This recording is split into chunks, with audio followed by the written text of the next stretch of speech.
Imagine stepping into your bathroom and realizing there's no soap, no shampoo, no body wash, no detergent. Now imagine this isn't a one-time thing, this is every single day of your life. So how did people stay clean? Welcome to the Ottoman Empire, where cleanliness was not just about looking good, it was deeply tied to religion, health, and community. But here's the twist. They did it all without modern soap. In this video, we're diving deep into the forgotten hygiene secrets of Ottoman women. Natural ingredients, clever techniques, and sustainable cleaning methods that will make you rethink everything in your bathroom today. Before we jump in, don't forget to like this video, subscribe, and ring the bell for more historical survival tips, because trust me, once you hear what they used instead of shampoo, you'll never look at your spice rack the same way again. Let's start with a simple truth. The Ottomans valued cleanliness on a spiritual level. In Islam, cleanliness is half of faith, literally. Ritual washing before prayer, called abdest, meant that people were cleansing themselves 5 times a day. But that's not all. Ottoman baths, or hammams, were cultural hubs of hygiene. And behind these practices stood generations of women, passing down recipes not just for food, but for health and cleanliness. So what did they actually use? 1. Clay, kil, or ars. Ottoman women often turned to simple mineral-rich clays found in nature. Green clay, white clay, and especially Fuller's earth, bentonite, were used to cleanse both skin and hair. These clays absorbed oil, dirt, and sweat without stripping the skin. Mix it with rosewater or plain water, apply like a mask, rinse off, voila, clean and radiant skin. And guess what? Clay masks are now trending again, but our ancestors were doing it hundreds of years ago with no plastic packaging. 2. Soapwort root, 702. This plant literally foams when agitated in water. Ottoman women would boil soapwort root and use the resulting liquid as a gentle cleanser for delicate fabrics, baby clothes, and even their own hair. It's completely biodegradable, non-toxic, and naturally antibacterial. Talk about eco-friendly before it was cool. 3. Ash water, potash solution.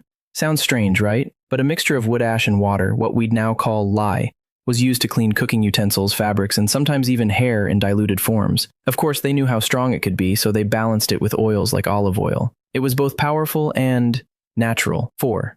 Olive oil and laurel oil. Before soap bars became common, oils were key. Olive oil was used to cleanse and moisturize, applied to the skin and then wiped with a cloth. It lifted dirt and dead cells. Sometimes laurel oil was added for fragrance and antibacterial benefits. 5. Vinegar rinses hair. Rinse? Apple cider vinegar. Ottoman women used diluted vinegar to give shine to their hair, reduce lice, and maintain scalp health. It's acidic enough to kill bacteria, but gentle enough to maintain the skin's natural balance. Plus, it left hair smooth and tangle-free. By the way, if you're enjoying this dive into Ottoman beauty hacks, don't forget to hit that like button. It really helps us bring more content like this to you. 6. Rosewater and herbal distillates. Rosewater wasn't just perfume, it was a cleanser, toner, and antiseptic. Women used it to clean their face, freshen up their clothes, and even flavor food. Lavender water, chamomile water, and sage distillates were also common for their calming and cleaning properties.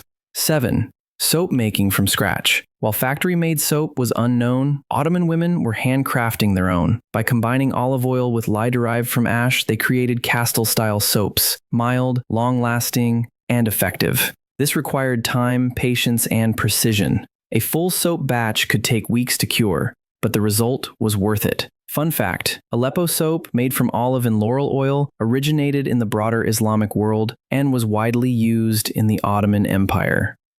8. Coarse fabrics. Kessler. Physical exfoliation was just as important as cleaning products. Women used rough silk or cotton mitts called kis in the hammam to scrub off dead skin. Combined with steam and natural oils, this method kept the skin smooth and glowing. Today we call it body scrubbing. They called it Tuesday. 9. Henna, kinna. While known for dyeing hair and hands, henna was also antibacterial. Some women used henna masks for scalp health and to reduce dandruff. It was beauty and cleanliness rolled into one. 10. Natural fragrances and smoke baths. Buhur.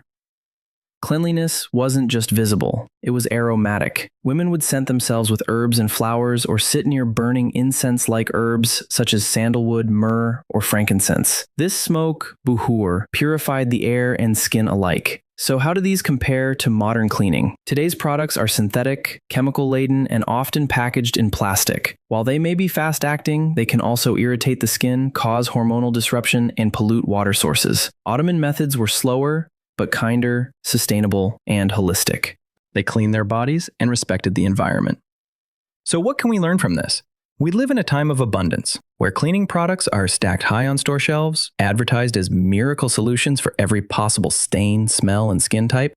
But in chasing efficiency and convenience, we've distanced ourselves from something deeper, the connection between our bodies, nature, and the wisdom of those who came before us. The women of the Ottoman Empire didn't just clean for appearance. For them, cleansing was a ritual, a spiritual and communal act that respected the body and the earth. Every ingredient came from nature, carefully chosen, seasonally used, and never wasted. Rose petals for refreshment, ash for purification, clay for detoxification, each had a role, a reason, a rhythm. What's truly fascinating is that many of the things they used, like clay masks, herbal distillates, or vinegar rinses, are now making a comeback.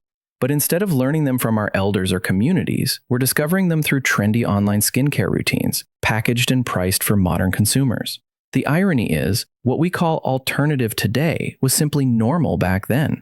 So maybe, just maybe, it's time we ask ourselves, do we really need a separate product for every corner of our lives, or can we do more with less? You don't have to throw away your shampoo or cancel your detergent, but what if you slowly began to reintroduce tradition into your daily life? What if cleaning became more than a chore? What if it became a conscious act of care? Try washing your face with clay once a week. Replace one bottle of synthetic perfume with rosewater. Use a kese to exfoliate instead of plastic loofahs. These are small steps, but they reconnect us to our roots.